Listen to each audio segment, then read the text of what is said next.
The Choice, by Max Lucado. He placed one scoop of clay upon another until a form lay lifeless on the ground. All of the garden's inhabitants paused to witness the event. Hawks hovered. Giraffes stretched. Trees bowed. Butterflies paused on petals and watched.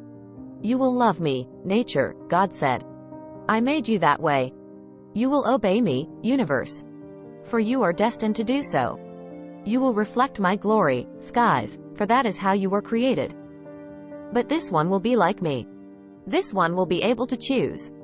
All was silent as the Creator reached into himself and removed something yet unseen. A seed. It's called choice. The seed of choice. Creation stood in silence and gazed upon the lifeless form. An angel spoke, but what if he chooses not to love? The Creator finished. "Come, I will show you." Unbound by today, God and the angel walked into the realm of tomorrow. There, see the fruit of the seed of choice, both the sweet and bitter. The angel gasped at what he saw. Spontaneous love. Voluntary devotion. Chosen tenderness. Never had he seen anything like these. He felt the love of the atoms. He heard the joy of Eve and her daughters. He saw the food and marveled at the warmth. Heaven has never seen such beauty, my Lord. Truly, this is your greatest creation. Ah, but you've only seen the sweet. Now witness the bitter. A stench enveloped the pair. The angel turned in horror and exclaimed, "What is it?" The Creator spoke only one word: selfishness. The angel stood speechless as they passed through centuries of repugnance. Never had he seen such filth. Rotten hearts. Ruptured promises. Forgotten loyalties. Children of the creation wandering blindly in lonely labyrinths. This is the result of the choice, the angel acts. Yes. They will forget you? They will reject you? Yes. They will never come back? Some will. Most won't. What will make them listen?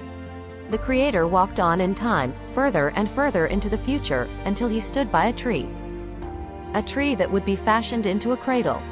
Even then, he could smell the hay that would surround him. With another step into the future, he paused before another tree. It stood alone, a stubborn ruler of a bald hill. The trunk was thick, the wood was strong. Stony brow of another hill. And soon he would be mounted on it. He felt the wood rub against a back he did not yet wear. "Would you go down there?" the angel asks.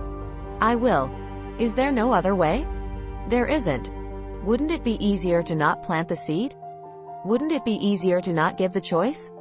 "It would," the Creator spoke slowly. "But to remove the choice is to remove the love." He looked around the hill and foresaw a scene. 3 figures hung on 3 crosses. Arms spread. Heads fallen forward. They moaned with the wind. Men clad in soldier's garb sat on the ground near the trio. They played games in the dirt and laughed. Men clad in religion stood off to one side. They smiled. Arrogant, cocky. They had protected God, they thought, by killing this false one. Women clad in sorrow huddled at the foot of the hill. Speechless. Faces tear-streaked. Eyes downward. One put her arm around another and tried to lead her away. She wouldn't leave. "I will stay," she said softly. "I will stay." All heaven stood to fight. All nature rose to rescue. All eternity poised to protect. But the Creator gave no command. "It must be done," he said, and withdrew. But as he stepped back in time, he heard the cry that he would someday scream, my God, why have you forsaken me?" He wrenched at tomorrow's agony. The angel spoke again. It would be less painful. The Creator interrupted softly. But it wouldn't be love. They stepped into the garden again. The Maker looked earnestly at the clay creation. A monsoon of love swelled up within him. God's form bent over the sculptured face and breathed. Dust stirred on the lips of the new one. The chest rose, cracking the red mud. The cheeks freshened. A finger moved and an eye opened. But more incredible than the moving of flesh was the stirring of the spirit. Those who could see the unseen gasped. Perhaps it was the wind who said it first. Perhaps what the stars saw that moment is what has made them blink ever since. Maybe it was left to an angel to whisper it. It looks like, it appears so much like, it is him. The angel wasn't speaking of the face, the features, or the body. He was looking inside at the soul. It's eternal, gasped another. Within the man, God had placed a divine seed.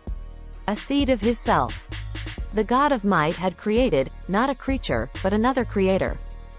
And the one who had chosen to love had created one who could love in return. Have there ever been times in your life when you doubted God's power? Surely if he was the God who made the heavens and the earth, how could he allow my friend to die? How could he allow millions to starve every night? Isn't God supposed to be almighty? Let's stop blaming God and blame ourselves.